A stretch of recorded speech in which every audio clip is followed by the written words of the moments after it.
I'll just quickly and really conclude on monetary penalties. We think that this should encourage compliance. We know that some organisations have a look at, do a risk assessment on what's the importance of putting lots of resource into data protection. At the present time, with the Information Commissioner's Office, it's likely that an enforcement notice may have a bad effect on reputation. But they think it's worthwhile taking the risk of not putting too much effort into data protection. We think with the new monetary penalty, this should change that view and should encourage organisations towards compliance. Certainly should be a deterrent against non-compliance. Now the penalty will be to a maximum of £500,000. We have to be satisfied before we exercise that there's been a serious contravention of Section 4 of our Act, which is our data protection principles. So I think if somebody is losing 10,000 medical histories because they've not bothered to encrypt a laptop, we will probably take the view that that's a serious contravention of the Data Protection Act and look to issue a penalty notice. Because we think in those circumstances, everything about the UK Act looks at distress to the data subject, to the individual, and we think these are cases where some serious distress would be caused. Where the contravention was deliberate, and where the data controller knew or ought to have known that there was likely to be a problem in that area. So they were aware that there was an issue, that contravention was likely, but they didn't put any steps in place to ensure that it didn't happen. So if we see that, we again, obviously we'll see that as an aggravating factor. It was clear that something was going wrong. You had lots of intelligence suggest you should put things right, but no steps were taken to prevent the contravention. That's a very quick tour of what we do in our data breach management and the kind of new powers and what will be happening in the UK in the future. On our website, we have some information about when to report a data breach and what we think a data breach is. And lots of information there that may be assistance if you're in an organisation, you have a data protection role. But if you have any questions...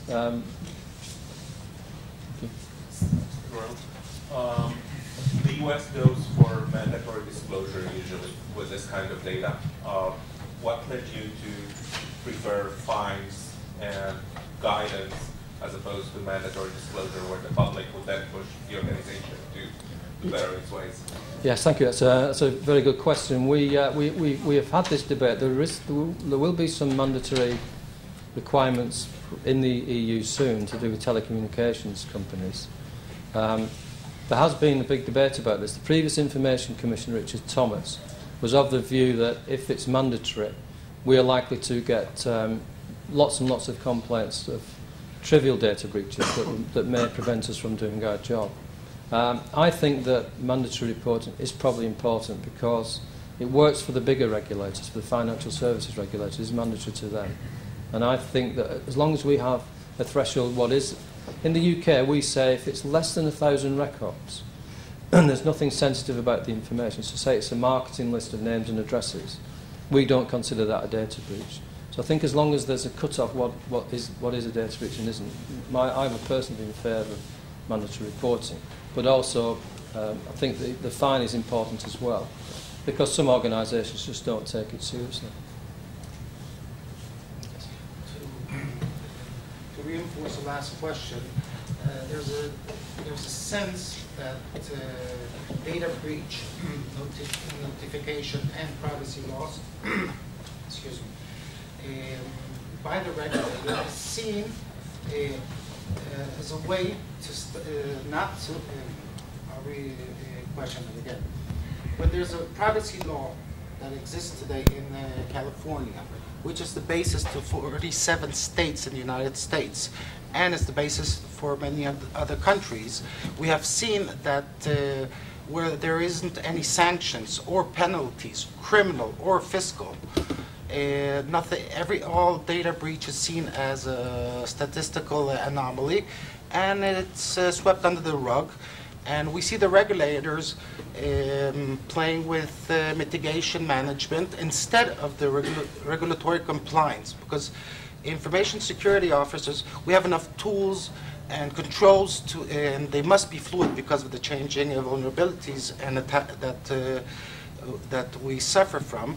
But the regulator, instead of doing his compliance, he's stepping into issues that do not belong to them. In essence, we mean that we need laws that force financially or legally or criminally loss of privacy, and not to differentiate between the private sector and the governmental sector, which in the end of the day, it's everybody's private privacy laws. Yes, I agree. I agree with that. I mean, there is a view that we're in more danger from what governments do with our information than what the private sector does, because the private sector is concerned with reputational damage and the stock market and the price of shares and stuff. But I'm not so sure about that, and I agree with you. I think it should be the same, and that's what we're trying to do, to make it the same between the public and the private. But it is just, I think it is easier when if the Prime Minister says that the public sector will tell the Information Commission about data breaches, then you get the problem where the private sector, if they have a data breach, a big organisation, they're likely the first thing to do is to see a lawyer and seek the lawyer's advice whether they should tell the regulator. But I agree with you. I think it should be the same. Hi, my name is Shai, and I'm Bryce Waterhouse. From our experience, most of the data breaches you describe are a matter of awareness. Yes. Have you thought about joint forces globally? Many organizations like yourself and like Forum here in Israel, about establishing like a database, public database to the public, and make sure that the consultants, the companies, the CISOs notice that and make sure that they're aware of different data breaches that happens all around. Yeah, we're not doing that. I think it's a good idea. I mean, all the serious ones that we deal with, we put on the website, and we'll leave them on there for a couple of years for everyone to see. But there are certain lessons to learn from everyone, from the regulator and from the organisations. Yeah, I think that's a good idea.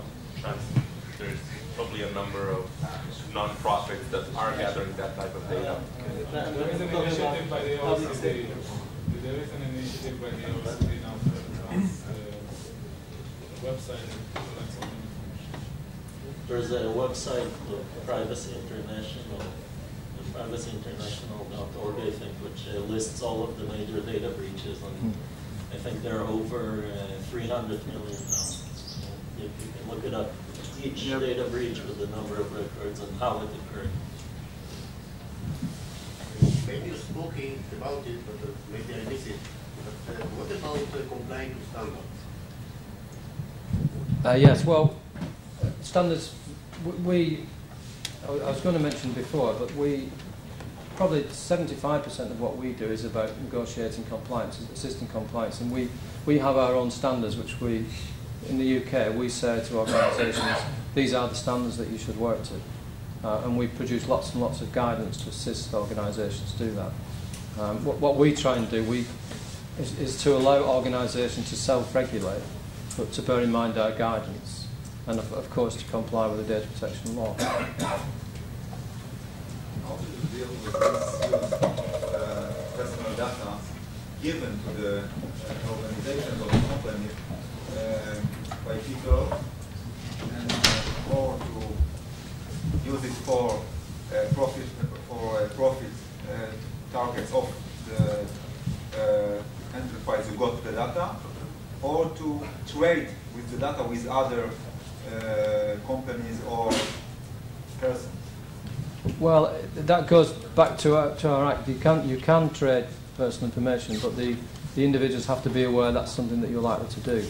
So there has to be a privacy statement, which we call fair processing, so people know what's going when they give their information to a particular company. It has to be very clear that it's likely that company will sell it on or pass it on to another company. And if you don't tell the individuals and you do it, then you breach the Data Protection Act. So we would look at that. Yes. You mentioned undertakings as alternatives as an alternative yes. for enforcement. What kind of mechanisms does the ICO use to monitor the performance of the undertaking? Well, we would normally, if you look on the website, you'll see that there's normally 3 or 4 recommendations in the undertaking. So we will be saying, you know, the organisation have said, sorry, we've made a mistake, and we'll do these 3 things to make sure it doesn't happen again. So we'll say, okay, but you'll sign an agreement saying that within 12 months or a specified time, you will have complied with those recommendations and put them in place. And then when the specified time's up or a year later, we will go back to them and say, show us evidence that you've put these things in place. Now, if they haven't done, then we will, I mean, there may be a good reason why they haven't done, but if they haven't done and we're not satisfied, then we'll go to the next stage. And as from April, the next stage might be to fine them, which is a monetary penalty. So once they sign the undertaking, it is very serious, and they have to comply. But normally, because it's the chief executive officer that's signing it, it's pretty much guaranteed that those things will happen. But we think it's a good tool. We enjoy it because you get very senior people signing these things who have the power to make changes in an organisation. So it's a good task. Yes. I would like to ask about transparency of your action. I mean, I know that most of your actions are transparent, especially that the ICO is also the Freedom of Information Act. Yes. But I would like to know, I wish to know, whether there are any occasions that you don't use to report the public immediately about findings, the hearings, and etc. Especially, and then you know the regulation or the negotiation with the corporation. Very good question. We don't. If we are asked by an organisation not to publicise it, we will listen to what they have to say, and we don't always publicise. Sometimes we don't say it. If it would make matters worse for the data subject, for the individual, then we take that very seriously. For an example, we had some information lost that dealt with women who had attended an abortion clinic, but the information was lost and it was serious, so it went to undertaking. But the organisation said, would it not be better if you didn't publicise this because these women have had enough distress in their lives? And we agreed with that. We said that. So we didn't mention the fact that we were strong abortion. So we will do that, but it is based on we don't want to add to the distress of the data subject. We'll negotiate. Okay. So mostly you report everything in real time? Only if we go to regulatory action. So if an organisation reports something that's not a very serious breach, we will deal with it, but we don't publicise it. We only publicise it when it goes to an enforcement notice or an undertaking. They're the ones that we publicise. And the hearings are all public? I mean, everybody yes. In the tribunal, yes. I would like to ask, what do you consider the scope of data breach? I'm referring to what are the boundaries of the terms breach according to your point of view. Do you consider improper usage as a data breach? And if so, what I want to ask is perhaps a bigger question, is whether you manage your resources towards more substantive breaches, which involve improper usage and not just data loss. The data breach normally is where an organisation reports to us, so they volunteer the information. And we deal, because there's so many, we can't deal with them all. The more trivial ones we won't deal with. We'll send a letter to that at the end of it. But improper usage is more likely to come in as a complaint to us. So when an organisation would say, we'll ring up and say we've lost a lot of information on the pen drive, so they're reporting the breach. But if a member of the public rings up and says they're using my information improperly, then that's dealt with slightly differently, but still dealt with by us.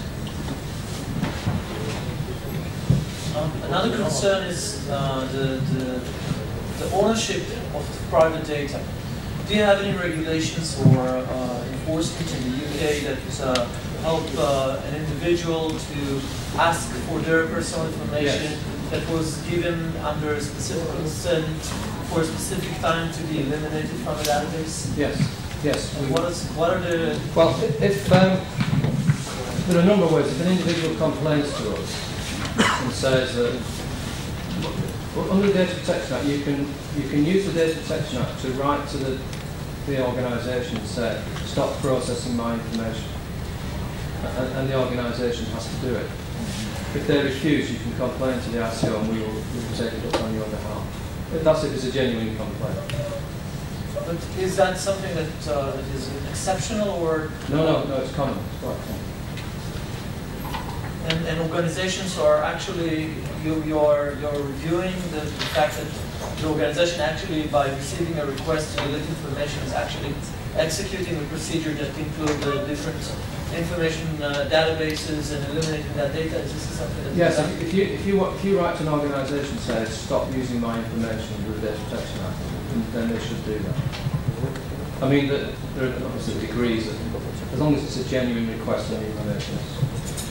If you sent a letter to the police and said delete all my information, copies.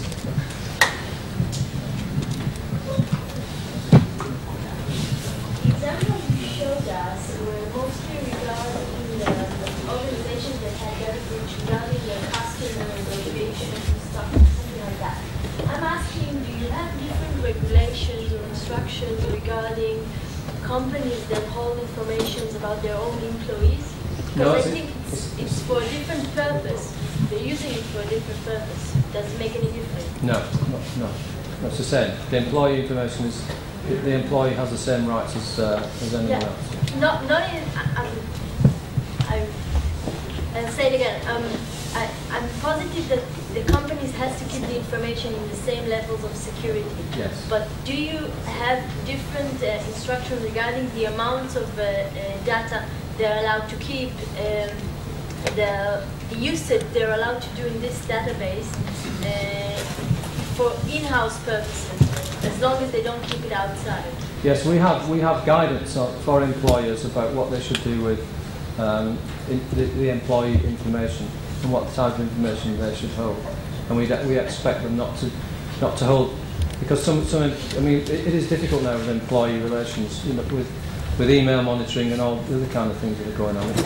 We strike a balance with that to make sure that what they're doing is proper. But as far as employee data is, we do get complaints that organisations want to know too much about an individual, about previous convictions going back many years, and all kind of medical histories that they want to keep. And we say you shouldn't ask those questions. It's not relevant. Does the protection according to the UK regulation is based only on the size of the database or any case? No, we don't take much account of the size of the database because it depends what the type of information is held. Is what we look at. But the law applies to databases of 10 million to databases of 500. It's the same. The Israeli regulations discussed today are based on the level of security. Yes. What do you think about this range? I think that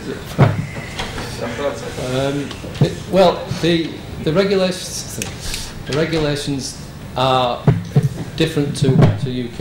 In the UK, we have looked to self-regulation for organisations. The regulations here are quite prescriptive, but again, that may well be. And some of the prescriptive things that are in the regulations, I think, are good ideas. But in the UK, we're not prescriptive.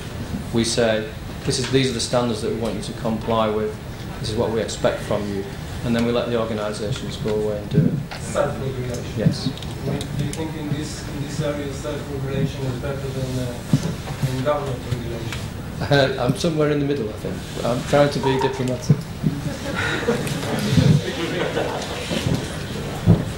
think this is a good point to stop for coffee. Thank you very much.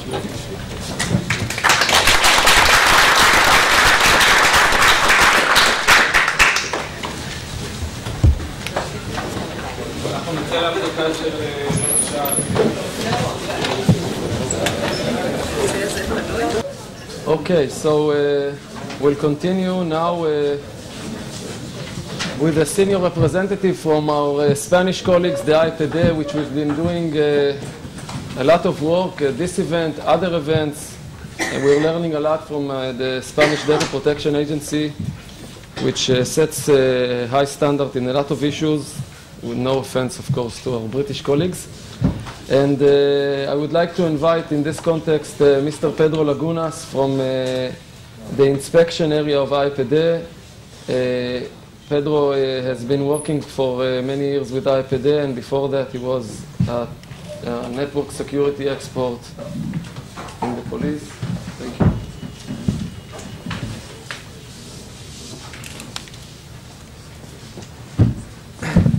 Hello, good morning.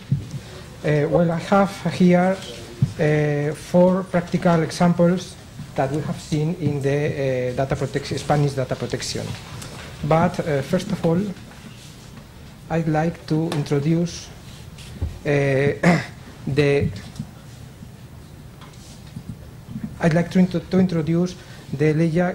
legal scheme that we use to manage this kind of cases with security breaches.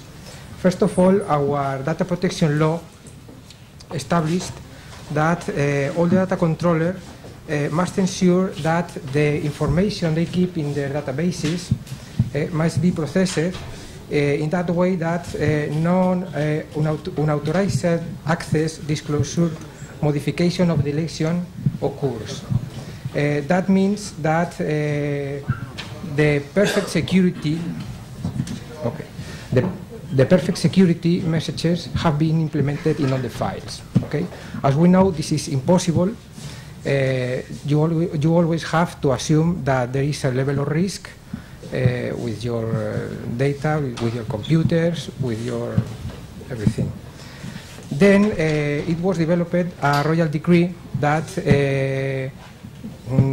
express this what kind of security messages must be implemented in each file.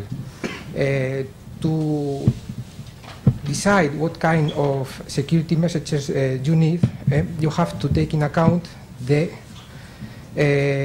kind of information that you have on your files, depending on if it's related to bank account, to bank data, on, for example, medical information. You have 3 degrees, the basic, the medium, and the high level. And depending on the level, you have to implement certain security messages.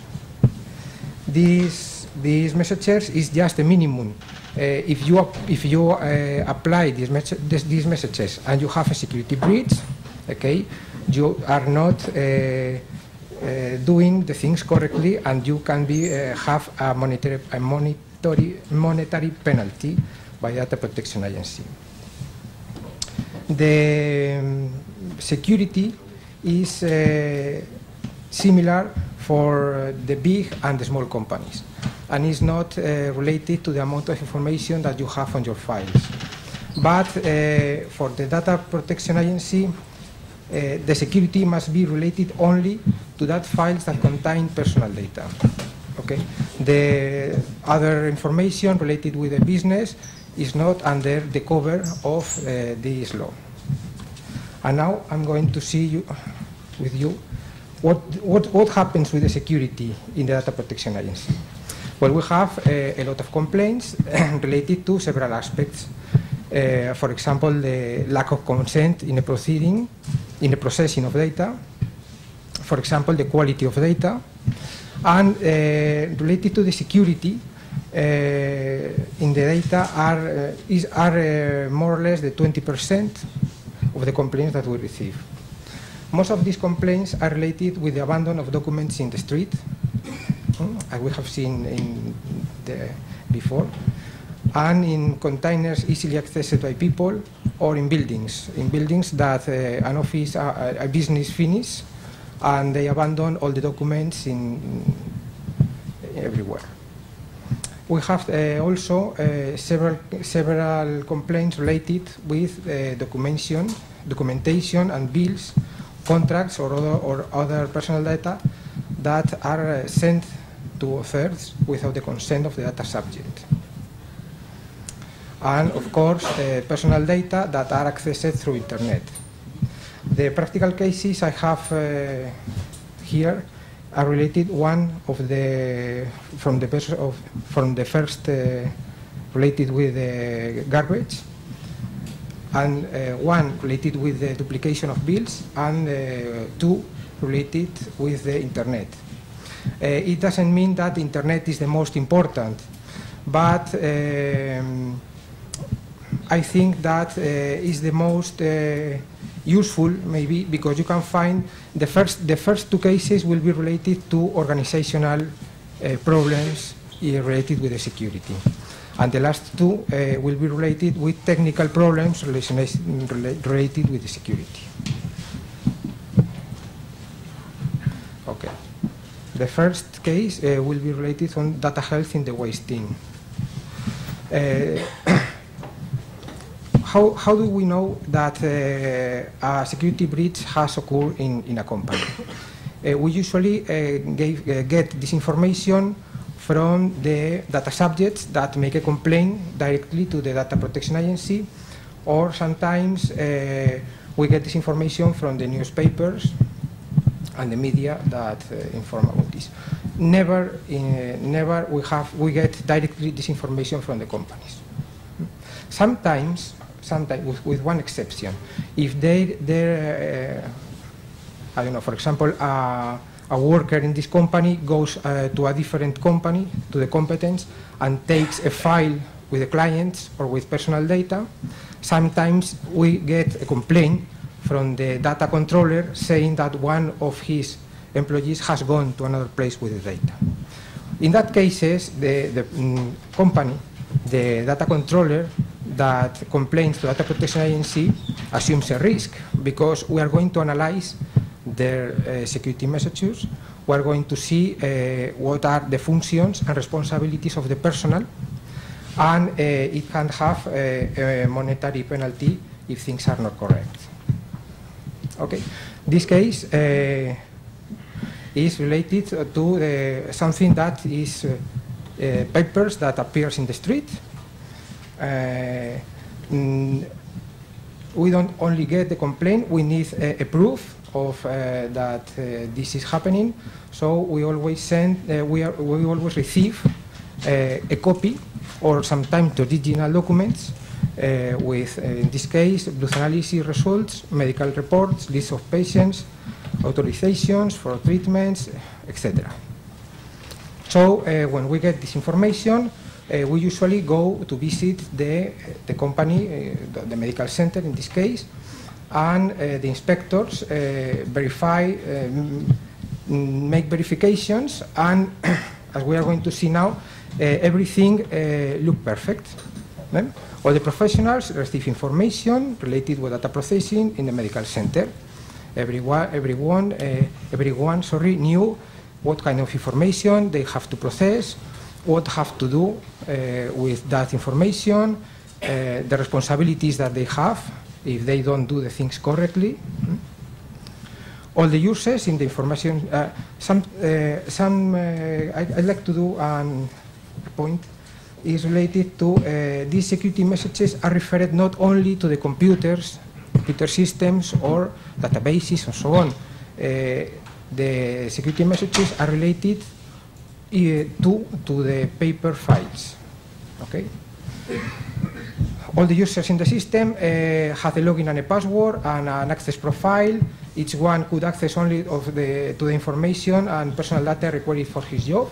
In a medical center, you have the doctors, you have administrative staff, and it's not the same kind of information that is needed for a doctor, that they need the staff. In the inspection proceedings, it was verified that in the internal documentation, the data were dissociated.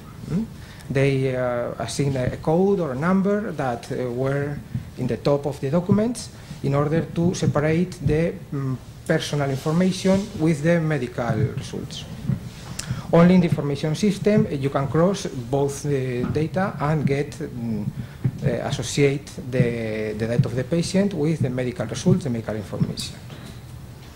The documents that are going to be released to the patient are printed from the information system and are stored in a separated box. They are not in everywhere of the medical center. They put in a box and waiting to the patient. When the documents that contain personal data were going to be destroyed, they were stored in a different box, and once a day these documents were taken away, destroyed, and disappeared. So everything, when you do the inspection, you say, well, the technical and the non-technical, the organizational measures looks correctly, but we have found documents in the garbage, and we have to check if these documents belong to your company or not. Okay, so we began to get access to the file, to the manual or the paper files of the company, and we also get access to the printing tools to do inform the reports. And what we found? We found that one of the documents is similar as the used to give the patients the blood analysis results. So it looks that this paper belongs to this medical center. Other documents were similar as the used to control the patient in the operation room. We checked too that the doctor identified the document was still working in the medical center. This is a new evidence, a new proof that this paper belongs to the medical center. And one other of the other documents was a list of patients printed with an old application. So this must give you a clue that maybe it was in a folder, forgotten in, I don't know, in a room of this medical center, and one day the cleaning staff decided to throw it away and appears in the garbage, in the waste bin. Okay. In the medical information kept by the medical center, the clinical history, was found a copy of several papers located in the waste bin. So we proved correctly the security messages looked to be correct. The security messages was what the legislation says that must be implemented in this kind of files. Okay? But we proved that the papers that appear in the street belongs to the medical center. What does the Data Protection Law Act says for this kind of situations? It says that the controller or the processor, in this case it wasn't a processor, shall adopt the technical and organizational measures. The technical measures looked okay, but the organizational measures has a breach. To ensure the security of the personal data and prevent their alteration, lost, unauthorized processing or access, having regard of the state of the art, the nature of the data stored, and the risks. This is what I said before. You need a perfect security in your system.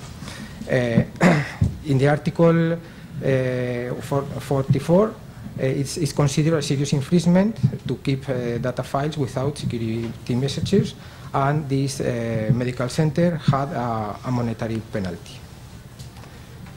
Okay. So, the other conclusion, the data regulation establishes that when a support with personal data is going to be discarded, the data controller must adopt measurement to avoid the access of the information. This is an example of how can you implement the security messages perfectly, and you can have a breach in the security, in the organizational security of your company. That is why it's very important to consider that the security messages expressed in the royal decree is only a question of minimum. You have to have in account what kind of information do you have, the risks of your company, and you have to implement the security messages to avoid all the alteration or non-authorized access to this information. Okay. This is a different practical case. This is related with duplicated of telephone bills or duplicated of documents with personal information. This happened usually at last in Spain with the divorce cases, when one part is really interested in having information, maybe who has phone to that person, when, and so on.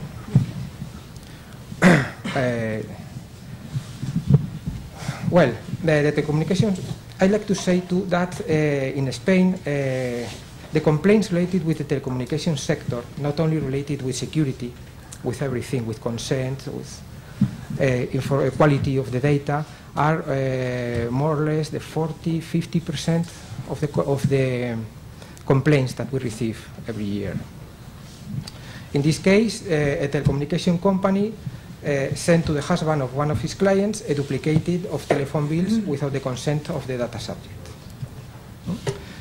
In the inspection proceedings, it was verified that the husband phoned to the telecommunications company, requested a copy of his wife's telephone bills. The address to send this documentation was different from the given by the data subject. To do this kind of information, to get this kind of information about what happens in the Spanish telecommunications company, I suppose that here will happen the same. They have a file with comments related to the contact with the clients.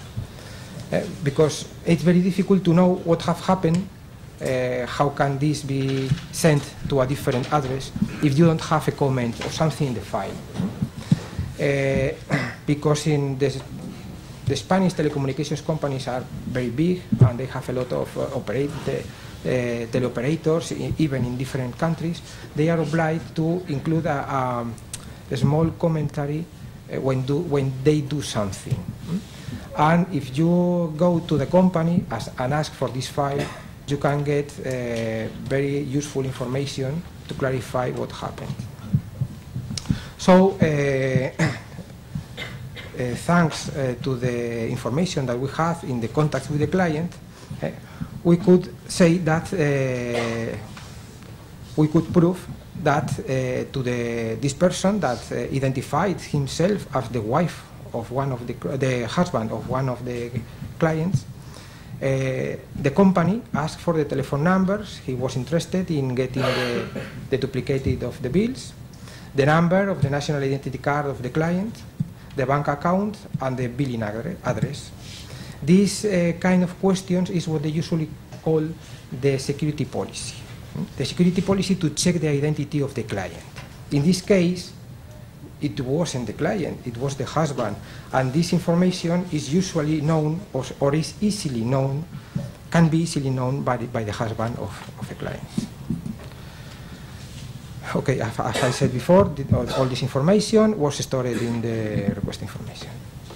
So we can prove that the husband phoned, he was asked several information that could have access easily, and that the duplicated of the telephone bills were sent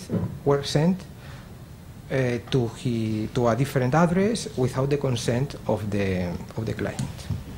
Again, the Article 9, here we don't have a breach on the technical security. Here we have a breach on the organizational security. In Spain, it's possible if you have or you think that you can have this kind of problems to phone your telephone or telecommunications company and to give them a PIN that they will ask you when you try to get a duplicated information or something like that. We have had some complaints with that kind of pins or keys because sometimes the person that phones to the telecommunication company says that he has forgotten this key. What they do, they apply the security policy that is the same questions. So it doesn't work very well. But in this case, it was proved that in the comments it was written that it was directly the person that phoned the telecommunication company identified himself as the husband of the client. So the Article 9 of the Data Protection Act says that the controller shall adopt the organizational measures necessary to ensure the security of the personal data. The bill copies were requested by phone by a personnel different from the data subject, sent to a different address without the consent. So, as a consequence of the inadequate security measures, the company committed an infringement of his duty of secret. Usually, in the Spanish legislation, the consequence of a security breach is an infringement of the duty of secret. Both are related. Because you give information to a third party related to your clients or to the data that you are processing. Now we have finished with the first part related with the organizational security measures, and we are going with the technical security. Okay. Well, I'd like to say that in the Data Protection Agency we don't pass special software to check the vulnerabilities of the systems. But we don't get information directly of the companies, as in the UK case. But the information that will appear in these slides was given directly for the company. But they aren't obliged to give this information.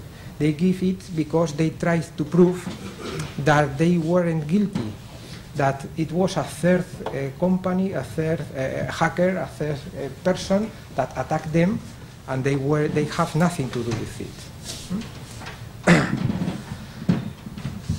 Well, the first case is related to a game or a quiz in internet. It's a citizen that participated in an online promotional game. To participate in that game, he has to give his name, address, telephone number, age, email, and he chose a login and a password. He had to play, and depending on the name of points or how long he has been playing, he could have access to a prize or not. Okay. Several months later, he connected again to that web, and he had access to a file when the promotion finished. He had access to a file that contained personal data of all the participants.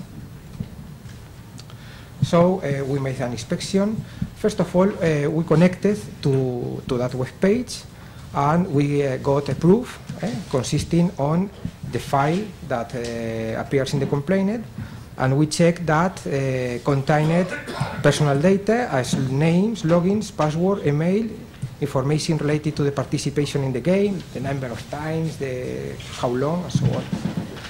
And then we went to inspect the company. In the company, it was proved that this file was in the file system and could be accessed without user authentication. It's something that appeared. The responsibles of the company said that this file have not been used by them, that they are not the data controller, and they are not the data processor. They don't know how this data appears in his systems. This file contained a lot of information about a lot of users, and as I have said, it had been created by a third company. That was the company that developed the game and the process. And this file shouldn't be in the domain of the company, because this company has an information system that it was shared between several companies with several domains and so on. So that's what we did in the inspection. We got the file, we proved that there was personal data, we proved that it has no security messages to access to it. The members of the company said that this file is not used by them for nothing, that they don't know why is this file there. And then we went to our office, and the company knew that it could be an infringement of the security requirements of the Data Protection Act. So they analyzed the security incident and sent us a report. This report says that this file has been uploaded from one of the user's account of his clients to a temporary directory. They say that this can happen when in a shared hosting, one of the user accounts has a security vulnerability and is used to upload files in temporal directories. The service didn't implement the security options that avoid other users to get unauthorized access to the directory. So in this way, the file containing that data personal was stored from the temporal directory to one directory of the domain of the company. In the conclusions, they say that hackers that tried to get the prices of the games and quiz use the system vulnerabilities to upload and modify systems. Okay. The kind of information that we have in this data is considered as basic. That means that the security messages that have been implemented are the lowest level. But here we have that they didn't implement no security messages, that they have vulnerabilities in their systems. The Spanish security messages for the for the files that contain base information don't say that they have they need to check their vulnerabilities. Okay? They say that they need to identify the users. They say that they need to back up the information.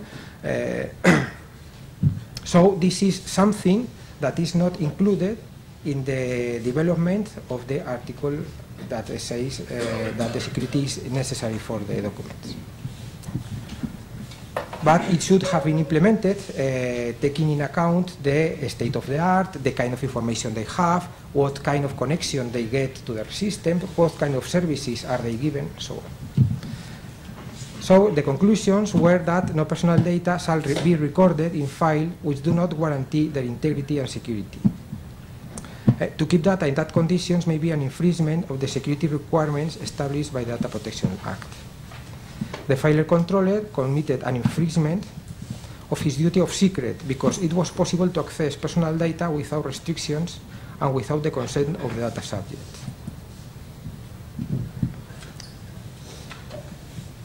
So here we have a case where the company didn't create the file, the company didn't use the file, but the company gave the service to a third entity, to a third company, to include this kind of information without the correct security messages.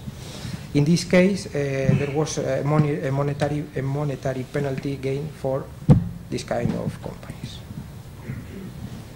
Security messages in Internet, this is a different situation. This is the information of this security breach was taken from the newspapers, and it was said that, well, first from the newspapers, and then when it appeared in the newspaper, the citizens complained to the Data Protection Agency. There was, I think, 2 or 3 complaints related to this.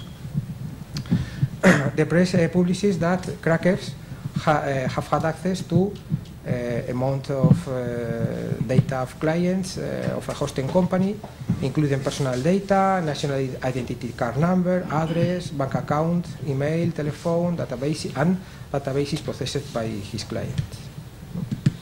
We made an inspection to this company, and we found that in the affected web pages there has been installed a code that redirected to a site located out of Spain. This kind of report, of security report, was made by the internal staff of the company. And they give that information to the inspectors of the Data Protection Agency when we went there and tried to prove that there has been a breach of their security. When they give to us this kind of information, what they're trying to say or to prove is that they are not guilty. They have the perfect security, but that the hackers and the crackers is something that are in internet that are going to attack them and that they can't avoid it. Let's see what's happened. From that side was downloaded a Trojan that remained installed on the computer access to the website. So when you try to connect it to this site, you were redirected out of Spain. Then they download a Trojan and remain installed in your computer with the purpose of getting remote control or get personal data from these computers and the spam, act as an intermediate system to attack other systems, etc.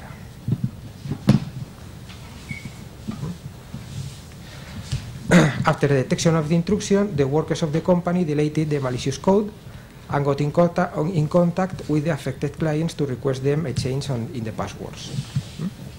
The company contracted the services of a security entity that detected that attack was effectuated in 3 phases.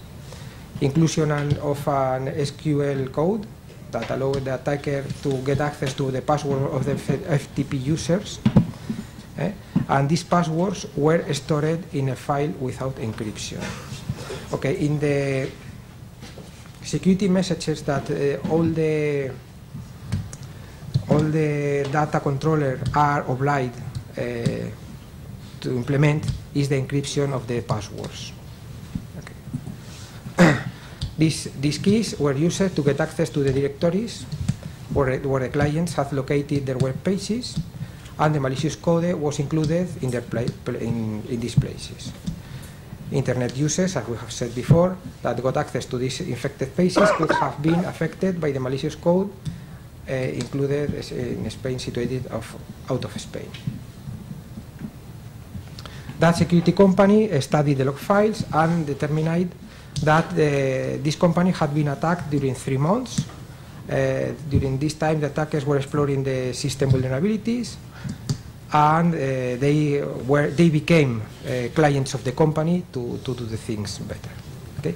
In the security audit made by the security company, the external security company, are not related with the Data Protection Agency, it was concluded that the system had 46 vulnerabilities, 25 of them considered serious, that could allow this potential access to any service of the system. The company adopted immediately the next security messages, encrypted the access password that must have been done from the beginning, and reviewed the code of all the application and correct the vulnerabilities. Again, the security article in the Data Protection Act says that the data controller shall adopt the technical measures necessary to ensure the security of the personal data and prevent their alteration, loss, unauthorized processing or access. Okay, and that's all. Yes? I have a question regarding the previous article. Article 9. Article 9. Looking at the requirement, it's a very, very general requirement. Yes. And when companies have a regulation that develop all the requirements present for each security level. Okay. It talks about vulnerability assessment and management and all that? Yes. Okay. Because I thought you have asserted that the company was liable for damage according to Article 9. It doesn't... Yes, we have here the... Let me show you. This, you can see the generic security measures that we ask to each data owner in your cases. For example, we ask for the same security level for the portable devices and the non-portable devices. The security measures for when we access through network systems, for all kind of level of security. We limit the access of the staff, and we ask for security measures about to apply security measures to temporary files and how they must handle. And later we have specific security measures for basic level, medium level, and high level. In red, we highlight the security measures that we have to apply only to manual files. Manuals are in paper support. And in blue are the security measures, blue and red, the security measures for automatic files, digital files. You can see in the basic level, we ask for a security document. We ask for that in the security document you must be described the functions and duties of the staff. We have to, we ask for a record of incidents, to asset control, procedures for management and support documents, how to dispose all the media and the documents too, ways to implement identification and authentication. We ask for measures for backup and recovery procedures. And in the medium, we add to all the measures. We ask for a figure of security officer. We ask for audits, periodic audits, at least one each 2 years. We ask for more measures about management and support, like the record of the input and output of documents and media. We ask for more measures about identification and authentication, like to implement the limited attempts to when you try to enter into a system. We ask for physical access control and more measures in the case of record of incidents, like the process incidents when you are running processes of data recovery from backup. And in the high level, we ask for that the distribution and management of the media must be encrypted. We need the record of access, not only the record of access to each record in the database, and we ask that the backups must physically distributed, and we ask for telecommunications encrypted, plus more measures for manual files. This is a minimum, the minimum that you have to implement in your organization. These security measures don't ensure you that your data will be accessed by a third company. This is the minimum. If your data aren't accessed by a third person or processor, but you don't meet these specifications, you can have a sanction. I know that for the companies it sounds so strong, but we are looking not for the measures, but for the results. But in our regulation is in that way. And many times when we impose a sanction and the data controllers appeal to the national court because they say, I implemented all the security measures. Usually the national court will give us the supervision. We have implemented a sanction penalty, and it's okay because the data controller, data owner in your case, is bound to get security results, more than security. What are the penalties that you plead? The penalties come.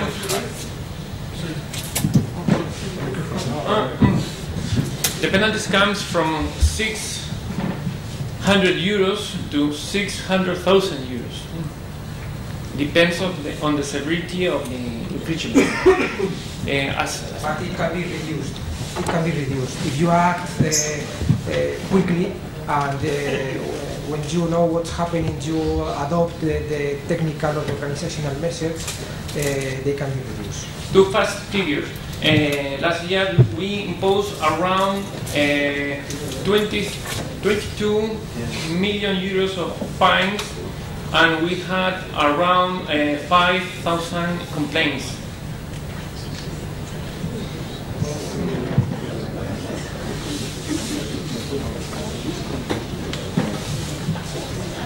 Yes. Are the fines going to the central budget or the bank of the state, or directly to the authority? No. I was feeling to yes, I know. The people when I came here to Israel in my Ferrari, all the people make the same question, but it's not true. Very important, because I think that when, especially big corporations handle such sensitive resources, it costs money for the state to audit it.